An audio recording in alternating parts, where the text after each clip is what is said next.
So, please correct me if otherwise, but this is the V1, just not the original run? Yep, V1, just not the first run. I see. Rough middle spot. Do you have any of the original paraphernalia, perchance? And has it been washed? Thank you for brevity. I don't got nothing no more, sadly. Never washed, never worn outside. I see. Unfortunate. An unfortunate story. Would you do 170? Why, I'd do 150 if you want. I suppose there's two possibilities here. Either unbeknownst to me, I'm such a fine sophist as to pull this man into a dizzied, frantic state wherein he feels utterly compelled to initiate the famous reverse lowball maneuver, or he really hated this jacket.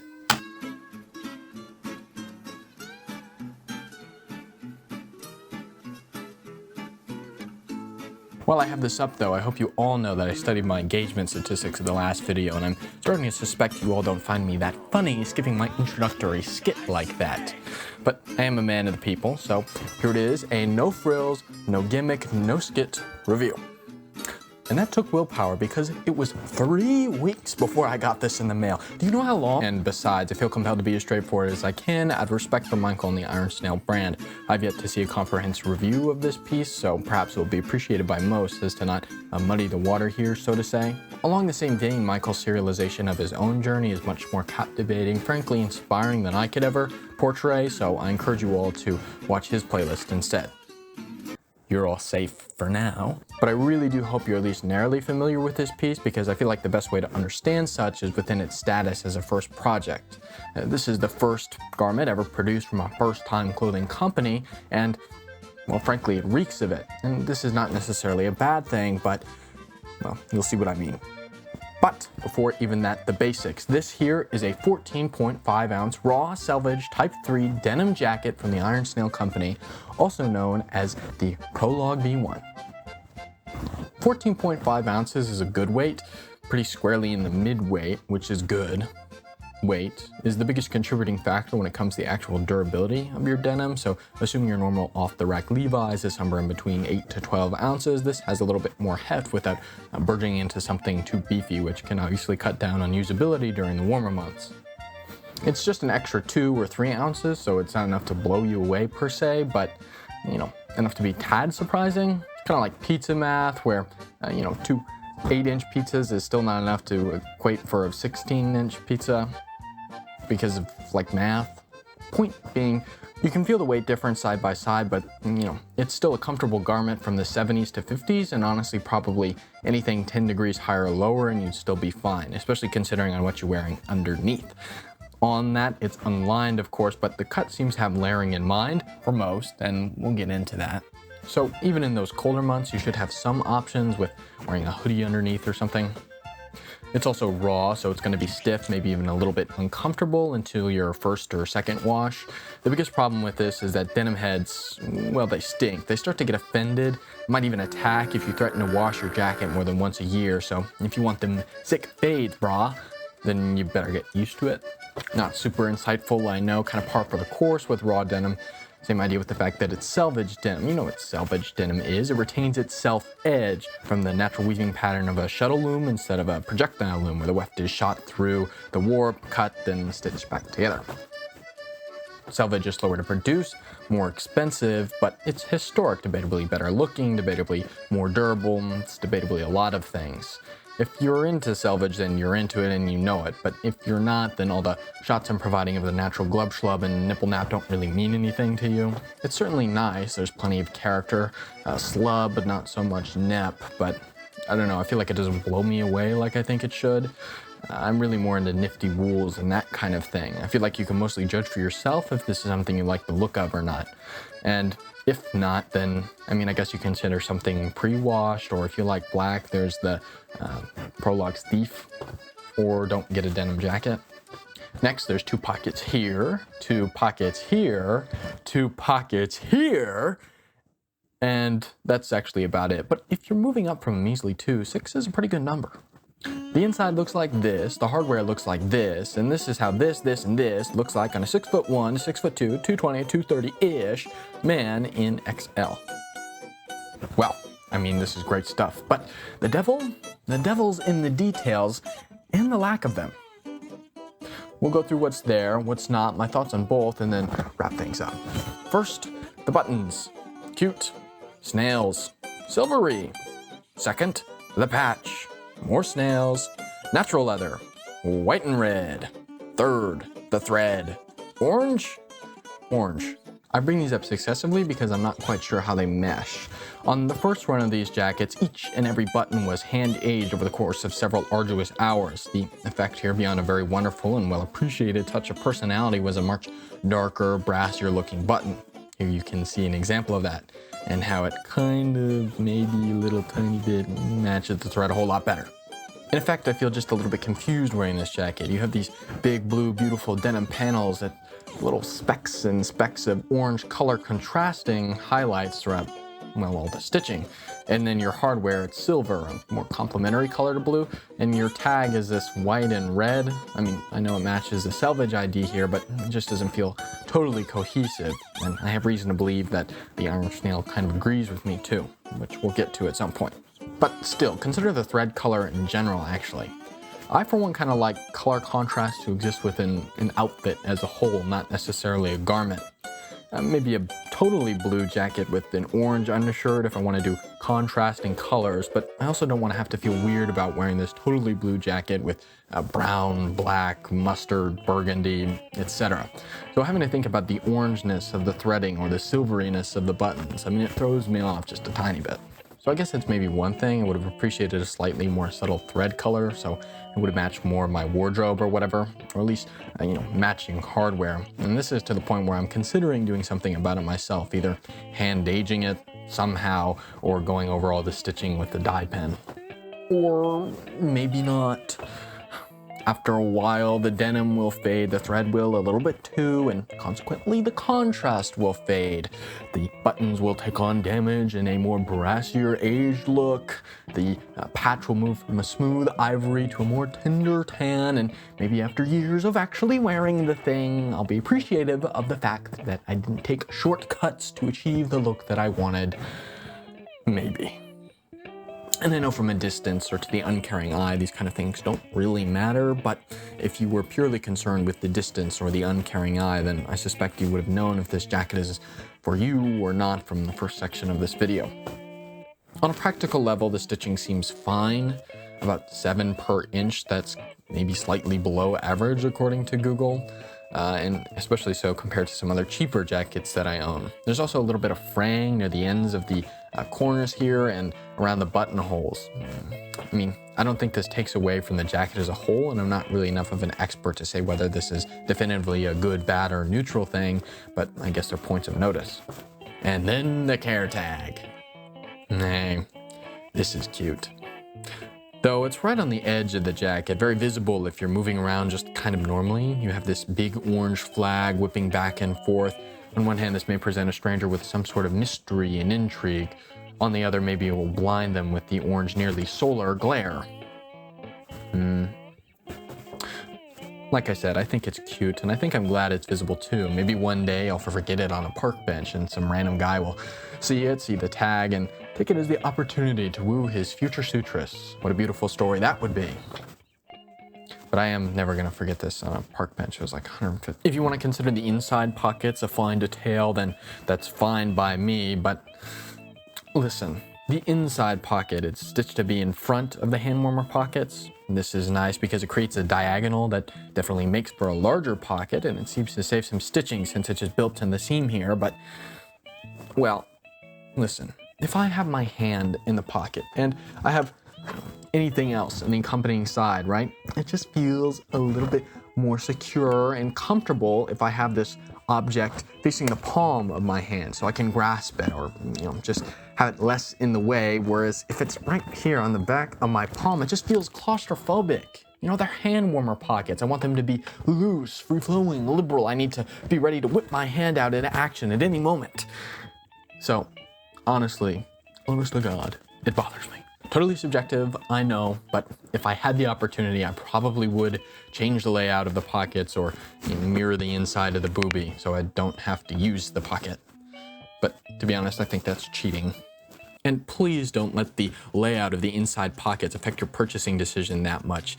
in the same vein that I don't let it affect my perception of the hand warmer pockets that much, because this right here is not only the best aspect of the hand warmer pockets, the best part of all the pockets, maybe the best part of the garment en general. Don't see it? Well, you probably do, but if I hadn't pointed out earlier, then maybe you wouldn't, because the hand warmers are integrated into the pattern. I love this. Okay, because I really cannot stand when I'm asked to spend $100, $200, $300 on a piece, and the hand warmer pockets are just floating there. Not even waiting and waiting to succumb to its own lack of energy and finally sink deep, deep, deep into the indigo abyss, into hell, where it belongs. But these, angelesque, sitting there, floating gently on a double-stitch raft.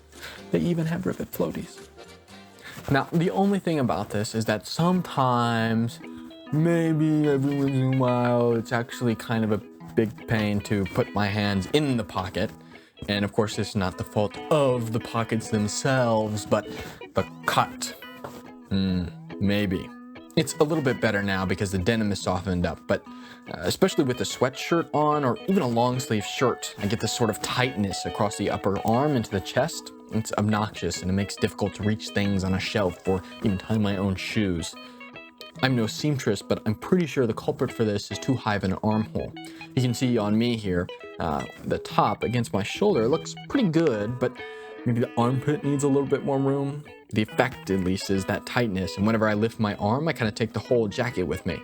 It makes it a little difficult to keep my jacket down when it's buttoned, and then when it's not, it's loose, free-flowing. It creates this natural X shape every time I lift my arms. The side effect of that being sometimes I'm left searching for these wonderful pockets.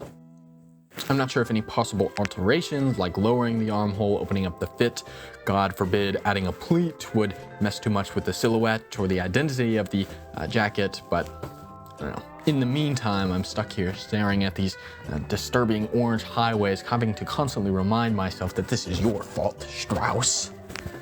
No, but seriously, I'm going to continue to hope that the denim gets softer over time, a little bit more flexible too, especially after a wash, but then of course I have to worry about shrinkage. Plus, I'm not even sure if I should technically call this a problem because the fit looks great, it's just a little bit restricting.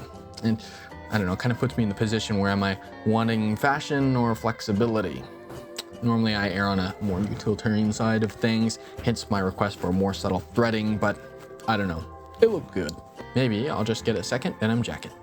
And then for reference, at my smallest, I usually wear about a size 46 in the chest, though this information may be a little bit less useful in the coming moments.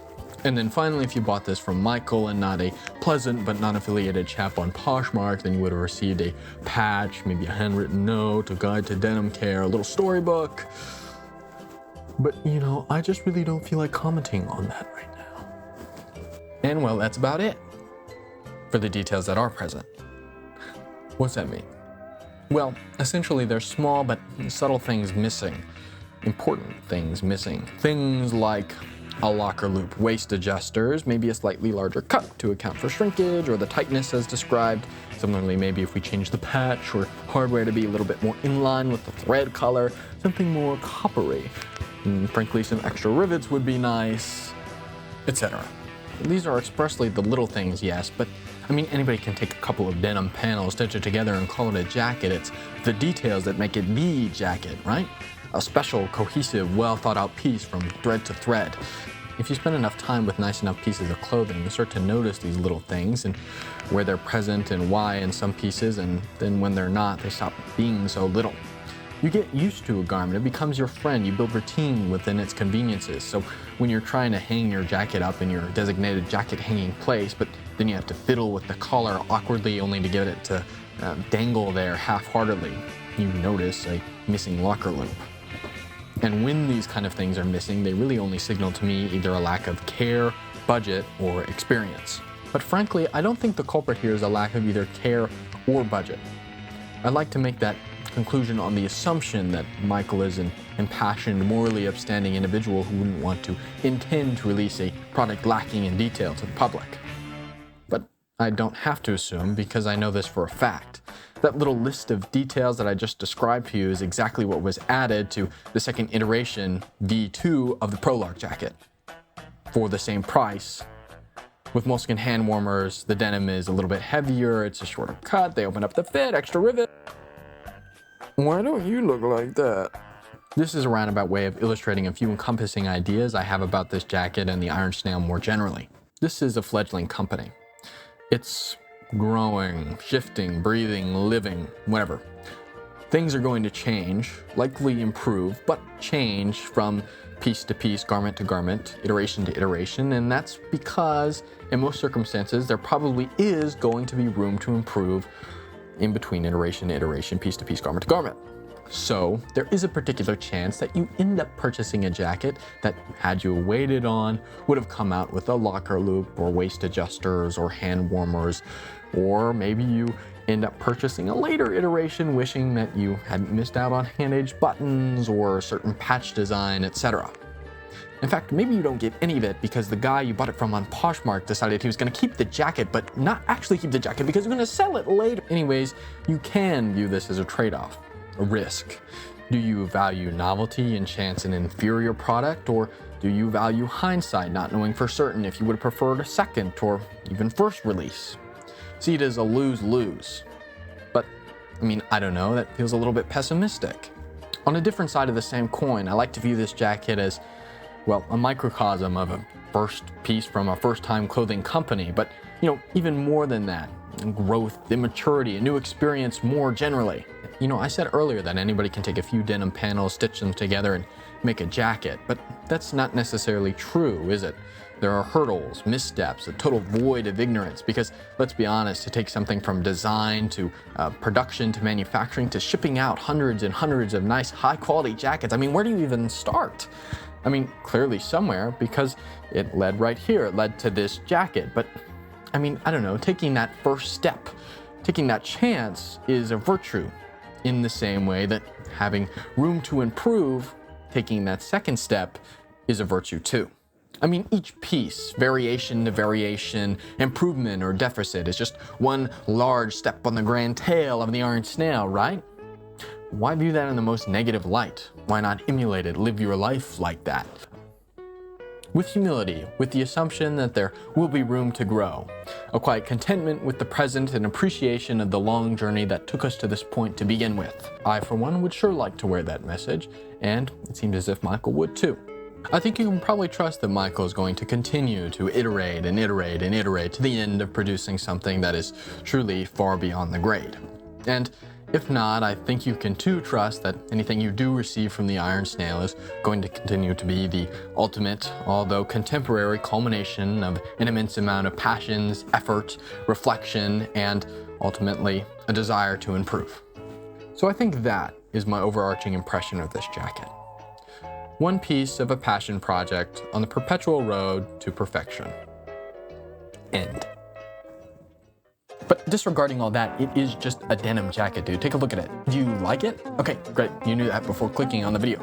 I don't even really care about selvage that much. If I hadn't found such a good price on this, then I would have gone for the Leaf, or not the Prologue at all. What's with Type 3s? Why did we get rid of pleats? This jacket right here still looks slick though. Don't get me wrong.